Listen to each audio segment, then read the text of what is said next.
For that, though, let's take you to Nigeria, where Human Rights Watch says authorities in the West African nation need to address insecurities that are likely to threaten the general election. Voters will elect a new president to replace Muhammadu Buhari. We're now joined by the Anietie Ewang, Nigerian researcher at Human Rights Watch. Thank you very much for your time this afternoon, Anietie. Let's start maybe with just capturing the mood in Nigeria ahead of the election. How would you characterize the atmosphere in the country? Well, thanks for having me on the program. In the lead up to elections, this last couple of days have been really tough for many Nigerians. As you may know, there was a new currency swap that was introduced sometime around late last year, which came into effect just around this period and has caused a lot of hardship for people. So it's a lot of mixed feelings. Citizens are unsure how many of them may be able to get to the polls in the absence of, enough cash. There's been a scarcity of cash following this initiative by Nigeria's central bank. And there's just a lot of anger and frustration across various cities in the country, just essentially because there's a lot of hardship. And I think this is a really disappointing end to the President Buhari's administration, which will see a new president come in after the elections. But wait, there's more, because you are warning that there's a thick veil of violence shrouding the 2023 elections that undermines people's fundamental right to vote. Absolutely. Even before the elections, we saw that across various parts of the countries, there's been a lot of security threats, insecurity in the southeast, where you have anti-government agitators attacking police stations and facilities of the National Electoral Commission. We have this violent banditry crisis in the northwest, the ongoing Boko Haram insurgency in the northeast.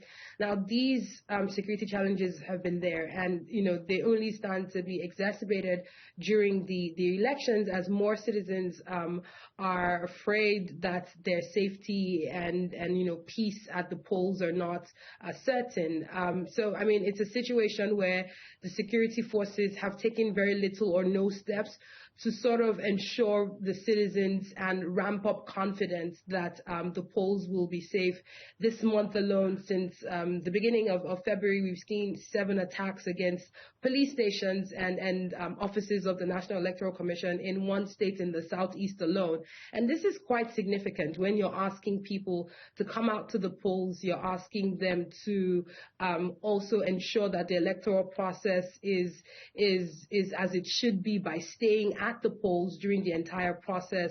And we cannot also forget to discuss the role that security forces themselves have played in carrying out violence to obtain elections or to deliver a certain kind of result for political parties. And this was something we saw happen in the last general elections in 2019, which the authorities again have failed to address by ensuring that there's justice and accountability for these sort of acts by security forces.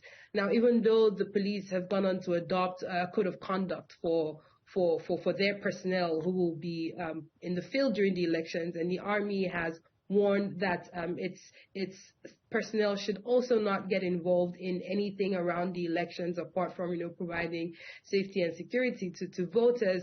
There's still concerns because this has never really been the case, and there's never really been any sort of justice or accountability to deter these actions from happening in 2023. What seems to be the resistance? You rightly point to the research that you conducted following the elections in 2019, which painted a very grim picture of what happened in Rivers State in the south and Kano in the north.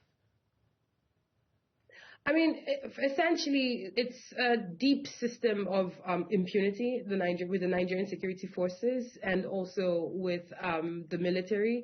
It's not only something that is peculiar to elections, but to many other issues across the country where there's a huge lack of political will internally and also externally. And internally, I mean within the security forces, within their system, as well as externally from, other arms of government that can, bring some influence to bear. And I think this has just followed outside of the general statements that are made around the need to ensure accountability. And sometimes we even see a few steps taking towards that. It's never really conclusive. And it really goes down to the broader issue of this system of impunity that shrouds the activities of security forces, and which I've mentioned, it's not only peculiar to elections, but many other issues across the country. Muhammadu Buhari came on that ticket of being that man that will get a handle on the security situation, given his history. And then you've still got things like NSARS that we have seen in recent history in Nigeria. You speak of the insecurity. And so whomever is going to ascend to the position of president in Nigeria, I mean, we're hearing a lot of promises right now, but what hope is there? You painted a less than desirable picture in terms of what people are faced with every day in the country. What hope is there that there will actually be that much needed change? I mean, citizens are really invested in these elections, regardless of how discouraging the situation is with the currency cash crunch or with the insecurity.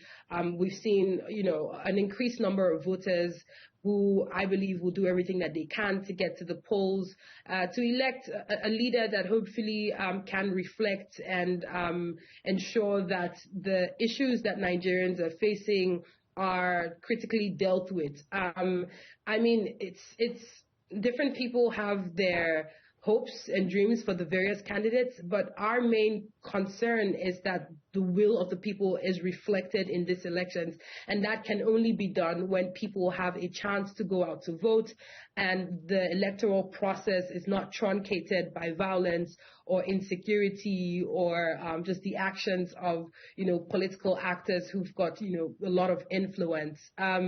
It is a hope that Nigerians have that this next dispensation, whoever the leader is, would really see a lot of change come to governance and the big and small issues that citizens are having to deal with every day that pose really big frustrations across the country.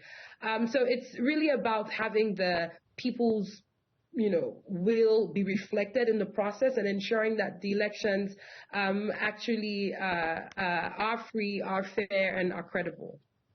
If you would allow me, Anietie, to maybe ask you a personal question. What is your hope for your country? What is your hope for Nigeria? I hope that this election is one step further towards democratic consolidation.